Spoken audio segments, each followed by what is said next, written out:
2월 18일, 오늘의 큐티입니다. 달려가 아들을 끌어안고. 누가복음 15장 11절에서 32절. 예수님께서 말씀하셨습니다. 어떤 사람에게 두 아들이 있었다. 그런데 작은 아들이 아버지에게 말했다. 아버지, 제가 받을 몫의 재산을 주십시오. 그러자 아버지는 재산을 두 아들에게 나누어 주었다. 며칠 뒤에 작은 아들은 모든 재산을 모아서 먼 마을로 떠나버렸다. 거기서 그는 방탕한 생활을 하다가 재산을 다 날려버렸다. 모든 것을 다 써버렸을 때 그 마을에 큰 흉년이 들었다. 그래서 그는 아주 가난하게 되었다.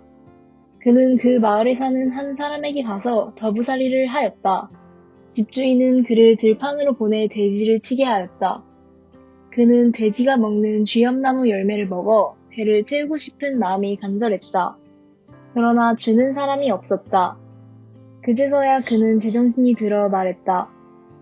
내 아버지의 품꾼들에게는 양식이 풍족하여 먹고도 남는데 나는 여기서 굶어 죽는구나. 일어나 아버지께 돌아가 말해야겠다.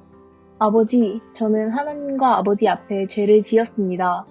저는 더 이상 아버지의 아들이라고 불릴 자격이 없습니다. 저를 아버지의 품꾼 가운데 하나로 여기십시오. 그 아들은 일어나 아버지에게로 갔다. 그 아들이 아직 먼 거리에 있는데 아버지가 그를 보고 불쌍히 여겨 달려가 아들을 끌어안고 입을 맞추었다. 아들이 아버지에게 말하였다. 아버지, 저는 하나님과 아버지 앞에 죄를 지었습니다. 저는 아버지의 아들이라고 불릴 자격이 없습니다. 그러나 아버지는 종들에게 말했다.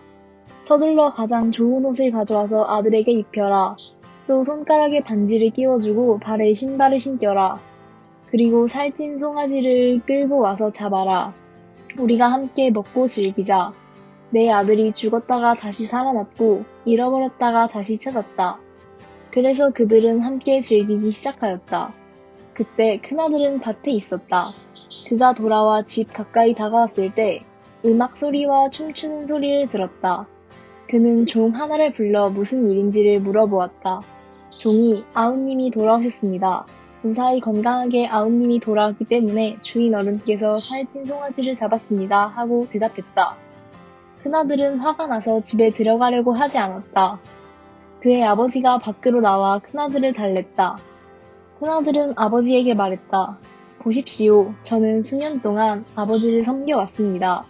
그리고 한 번도 아버지의 명을 어기지 않았습니다. 그런데 아버지께서는 한 번도 저를 위해서 친구들과 즐기라고 염소새끼 한 마리도 주신 일이 없었습니다. 그런데 창녀들과 함께 아버지의 재산을 다 써버린 아들이 집에 돌아오니까 아버지께서는 그를 위해 살찐 송아지를 잡으셨습니다. 아버지가 그에게 말했다. 아들아, 너는 언제나 나와 함께 있었으니 내가 가진 모든 것이 내 것이 아니냐? 내 동생은 죽었다가 다시 살아났고 잃었다가 다시 찾았으니 우리가 즐거워하고 기뻐해야 하지 않겠느냐?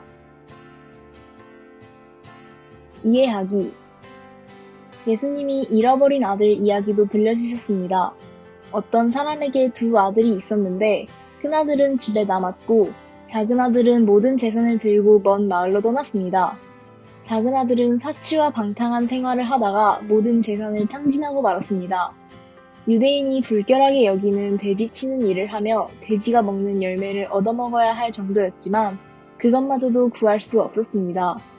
둘째 아들은 지난날의 잘못을 뉘우치고 아버지에게로 돌아갔습니다.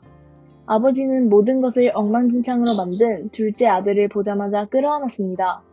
돌아온 아들을 환대하며 큰 잔치를 베푸셨습니다.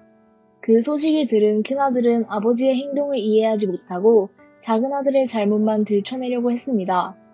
하나님에게 이미 큰 사랑을 받은 사람은 잘못을 뉘우치고 돌아오는 사람들을 어떻게 대해야 할까요?